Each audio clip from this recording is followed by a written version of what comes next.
자, 할렐루야. 우리 일일 말씀 나눔 함께 나누겠습니다. 오늘 우리에게 주시는 하나님의 말씀은 마태복음 10장 12절에서 14절 말씀입니다. 합당한 은혜라는 제목으로 주의 말씀 나누겠습니다. 본문 말씀입니다. 또 그 집에 들어가면서 평안하기를 빌라. 그 집이 이에 합당하면 너희 빈 평안이 거기 임할 것이요 만일 합당하지 아니하면 그 평안이 너희에게 돌아올 것이니라. 누구든지 너희를 영접하지도 아니하고 너희 말을 듣지도 아니하거든 그 집이나 성에서 나가 너희의 발에 먼지를 떨어버리라. 내가 진실로 너희에게 이르노니 심판날에 소돔과 고모라 땅이 그 성보다 견디기 쉬우리라. 아멘. 모든 사람이 하나님의 은혜를 누리는 것이 아닙니다. 아무리 하나님이 자비롭고 하나님이 인자하시고 하나님이 긍휼이 많다 하지만 하나님께서 모든 이에게 은혜를 베푸시는 것은 결코 아닙니다. 은혜에도 법칙이 있고 하나님의 뜻도 그 원칙이 있습니다. 그 원칙은 모든 이에게 하나님의 평안이 머물기를 원하나 그들이 그 평안을 원하지 않으면 하나님의 평안은 결단코 그들에게 임하지 않을 것입니다. 이 무서운 말씀 혹은 에이 설마 하게 되는 이 말씀은 하나님의 무자비함을 의미하는 것이 아닙니다. 그것은 인간의 완악함을 의미하는 것입니다. 도대체 그 마음을 바꿀 계획이 없는 자를 의미하는 것입니다. 과연 어떤 자에게 하나님은 그 마음을 돌이키사 그 자리에서 떠나가라고 말씀하시는가요?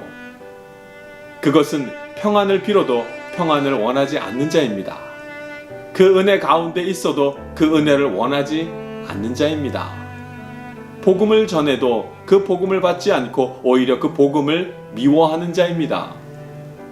이런 자를 성경에서는 이미 망하고 없는 소돔과 고모라 땅이 이 땅보다 견디기 쉽다고 말씀하고 있습니다. 복음은 받을 만한 자에게 전하는 것입니다. 하나님의 평안은 받을 만한 자에게 임하는 것입니다. 그래서 평안을 빌라. 그러나 그들이 그 평안을 원치 않으면 그 빈 평안이 다시 너희에게 돌아가리라 말씀하시는 것입니다. 도대체 받을 수 없는 평안입니다. 이 세대가 어떤 세대입니까?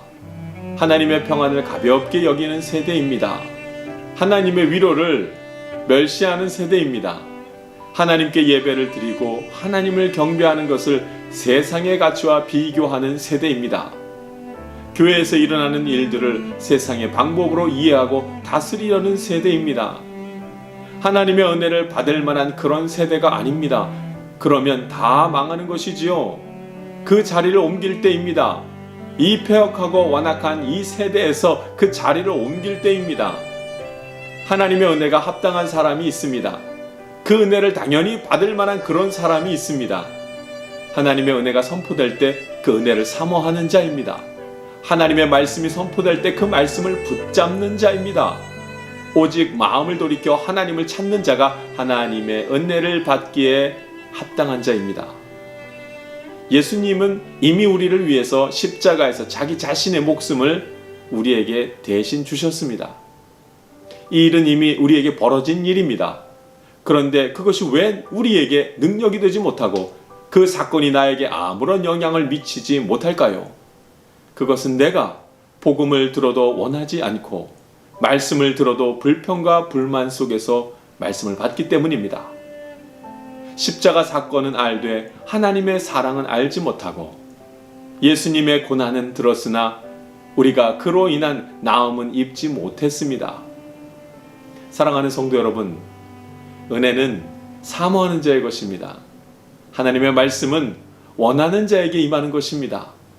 하나님의 은혜를 원하고 또 원함으로 은혜 받기에 합당한 자가 되기를 주님의 이름으로 부탁드립니다.